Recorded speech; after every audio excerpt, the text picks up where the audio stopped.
Back in 2002, I built my very first barbecue back shack. I've loved filming my YouTube videos here, but honestly, I outgrew it fast. With a consistent stream of new grills and smokers to review, I desperately needed more space. And that's exactly how the idea for shack number 2 was born. In this video, I'm taking you behind the scenes to show you a step-by-step how I put the new area together. So come with me on this journey. Maybe you'll pick up some great ideas to build your very own backyard barbecue paradise.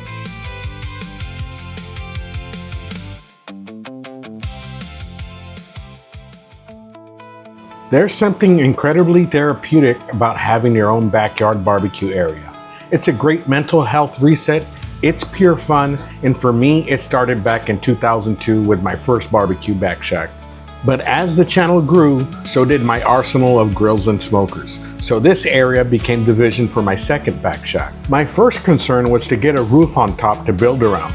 So I was able to get a good deal on a 12 by 16 foot metal roof in 2023 for about $1,200. Of course, this was before steel got expensive, but they did a great job. The next objective was to get rid of these oleanders and build a 6 by 16 wooden deck with roof in the area. But by 2025, everything got expensive and this set me back $2,000. Here's the deck here, and then you can see the top up here has that corrugated metal. It kind of goes at a slant down to this roof here, as you can see, and we started staining it. So this is called rustic stain, and basically, you know, it gives it a brown, nice brown that you see, you know, in the old Western type movies. So I went with a water-based rustic brown stain for the floor deck and poles. So just a side note, everything you're seeing here took me several months to finish, so I was definitely working at my own pace. Next was to start working on the back wall, which I would do myself.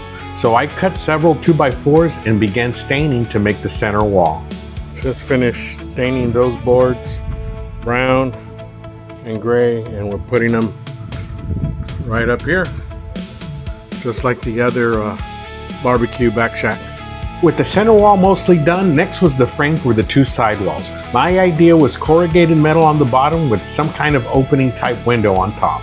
And finally, my idea was taking shape. With the two 2x4 sidewalls and metal installed, we quickly stained them, and next was the frame for the windows. I was able to make a rectangle window frame and attach it to the sidewall frame with some thick bolts and screws. And now here's a better close-up of what I did. The idea is that the windows will be able to swing open. With the window frames installed, it was now time to work on the 1x4 boards that would go across the window frame. This was probably what took the longest from everything. It took quite a few boards to cover each window, and I was mostly working alone with my wife helping from time to time.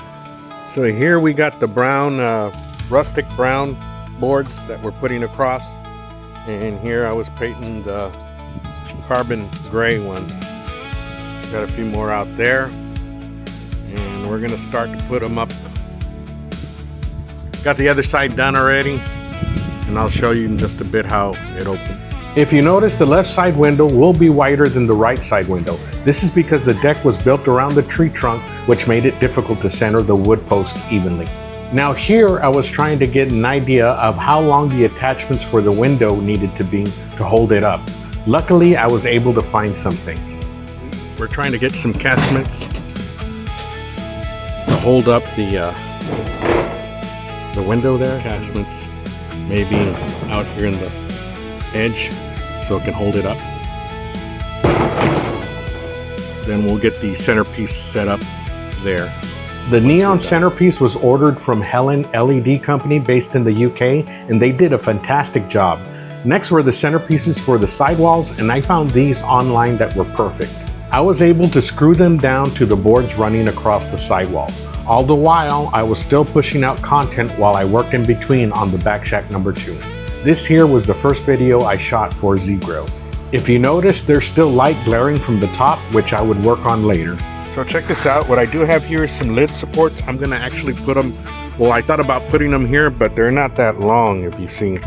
So I'm gonna have to put them up maybe around mid level.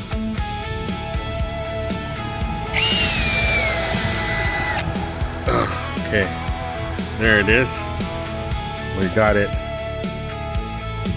to the window. Take a look. Hopefully that will hold. Let's check it out. So I wasn't sure if these lid holders I found in Home Depot were strong enough to hold the weight of the window, but they did. Next was to see if it closed properly, and it did as well. This is going to be great if I need to ventilate the area of smoke if I ever have several pits cooking.